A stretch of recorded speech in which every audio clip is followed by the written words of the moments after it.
Every now and then, a business comes along that makes me stop and think, that's actually a really clever idea. The Curve has launched an investment fund, and the way they've gone about this is super inspiring and interesting. They've spent years building trust first, and then built the investment business after that. Today I want to walk through the story, the strategy, and where I think the real opportunities and challenges lie for their new venture. But to understand why this is such an interesting move, we first need to understand who the Curve actually is. The Curve was founded by former fund manager Victoria Harris and media producer Sophie Hallwright with a pretty simple mission: make investing less intimidating and more accessible. Over the past 6 years, they've built one of New Zealand's largest investing communities with more than 100,000 followers and millions of podcast downloads. It resonates especially with women who have traditionally been underrepresented in investing. But here's where I think this is really important. The Curve wasn't created to sell a fund. For years, it was purely about education through their podcast. On it, they break down jargon, explaining how investing works, and giving people the confidence to start investing and building wealth themselves. So before we get into it, this video is independent commentary and general information, not personalized financial advice. I have no commercial relationship with the Curve and haven't been compensated to make this video. I just want to raise the profile of exciting things happening in New Zealand's financial sector.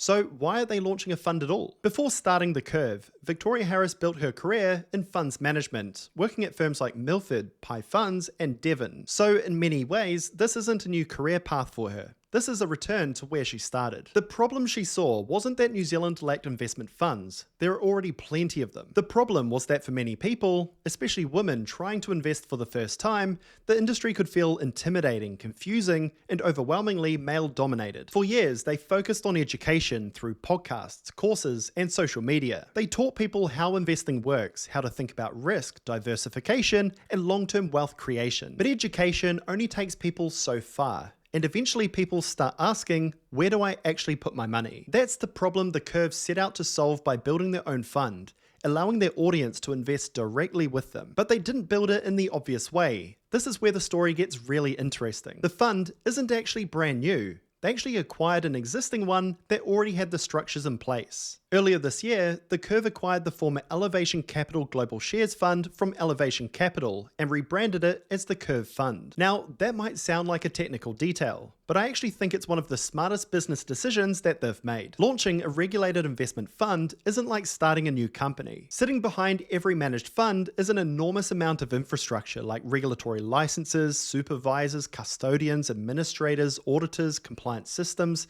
It's all a lot. By acquiring an existing fund, the Curve inherited all of that from day one. The licenses, the supervisor, the custodian, the administration, all the plumbing that sits behind a regulated investment fund. As a business decision, I actually think that's brilliant. Rather than spending years building infrastructure that investors could never see, they bought it and could immediately focus on building the business they actually wanted. The reason why this was a smart move is that traditional fund managers spend millions trying to earn trust and attract investors. They go for radio, TV, Google ads, billboards. They're all competing for one thing, and that's trust. But the Curve, they've spent 6 years building that trust in a completely different way. By consistently putting out free educational content, they've built a community that already knows who they are and what they stand for. Now that's incredibly difficult for a traditional manager to replicate. You can't buy 6 years of trust. So the traditional model is to build a fund, then find the investors. But with the Curve, they did it the other way around. They built the investors and then built the fund.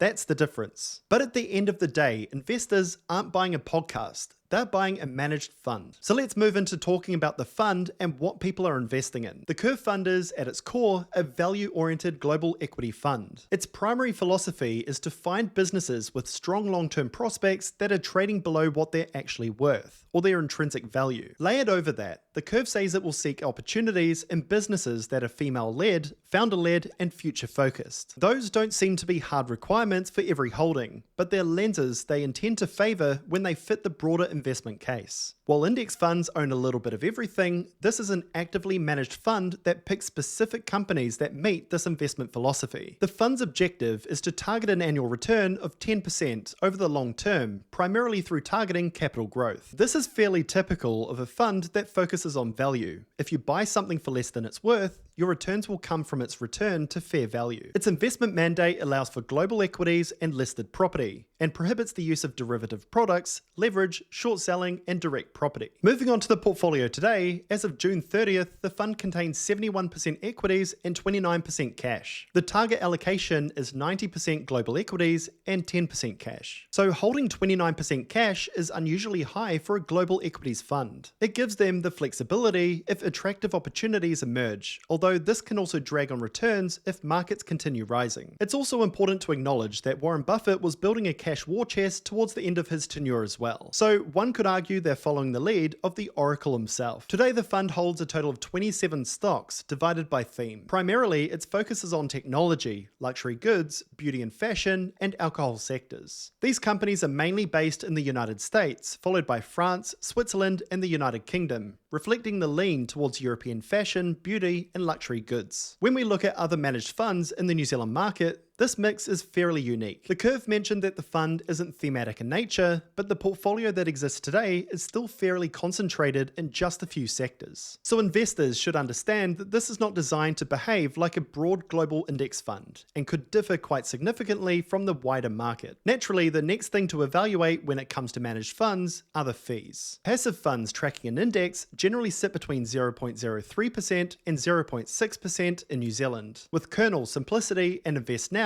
at the lower end and Smart Shares at the higher end. Actively managed funds sit above this, with the likes of Milford, Generate, and Fisher sitting around the 1.2% mark with their growth funds. The Curve Fund charges a management fee of 1.5% per annum, plus an expected performance fee of 0.22% per annum. So in total, the fund's expected annual charges are 1.72%, which is fairly high but understandable for a boutique fund of this size. There are a lot of overheads to running a fund.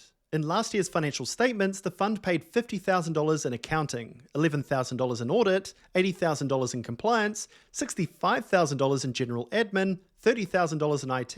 It all starts to add up, and as the fund gets larger, these fees can be spread across a larger pool of investors. The previous fund that the Curve acquired reported total expenses of around 1.8%, so the estimated 1.72% under the Curve is slightly lower. The comparison between the two isn't perfectly like for like, because the new number includes an estimated performance fee, but it does suggest they haven't increased the overall headline cost despite repositioning and rebranding the fund. Now, the performance fee might be a new concept, so I'll break it down. The hurdle rate for this to kick in is 10% absolute return. So if the fund makes anything less than 10% in a year, the performance fee isn't charged. Anything over 10% incurs a 15% performance fee, capped at 2.5% of the average net asset value. In a simplified example, if the fund returned 15% over the relevant performance period and all other conditions were met, the excess above the 10% hurdle would be 5%. 15% of that excess would equal roughly 0.75% of the net asset value, subject to the high watermark and overall cap. Many large fund managers like Milford already apply performance fees on their active growth fund, so it's not unusual for this to be charged. The fund is also structured as a portfolio investment entity, or PI, which is common practice. This means that tax is generally calculated using each investor's prescribed investor rate, capped at 28%. Alongside fees, accessibility and transparency are also important to highlight as well. According to the product disclosure statement, the minimum initial investment is just $500 for individual investors. Alongside this, the minimum ongoing contribution rate is just $20. The minimum investment is usually held high by fund managers, but in this case, the Curve has kept it low to improve accessibility to their fund. On the transparency side, all the documentation I've read has been thoughtfully laid out. If you read the fund updates, the SIPO, the PDS, it's very clear what you're putting your money into. I'm sure there will be a lot of transparency through their social channels and podcast as well. Overall, I think this fund is exactly what listeners of the Curve would have come to expect. A clear investment philosophy, an objective that aligns with what they discuss on the podcast, and a product that feels authentic to the brand they've spent years building. There is a lot that I genuinely like here. Victoria has real funds management experience. They've also acquired and are operating an actual regulated investment business, and transparency is obviously a priority for them. The mission, the audience, and the product all fit together naturally, and they're trying something genuinely different in a fairly traditional industry. We need to encourage more stuff like this in New Zealand, people that have an idea, execute it well, and challenge the status quo. The fund could also encourage more people, especially those that haven't traditionally felt represented by the industry, to take an interest in investing. That would be a genuinely positive outcome regardless of how large the fund eventually becomes. But of course, they're at the starting line, and investors will have expectations. The first is whether active management can deliver enough additional return to justify the fees. At an estimated 1.72% a year, the fund needs to do a lot more than simply perform well. Over time, it needs to perform well enough after fees to make the active approach worthwhile compared to a much cheaper global index fund, like those offered by Kernel and Invest Now. The second challenge is scale. The fund currently manages around $20 million,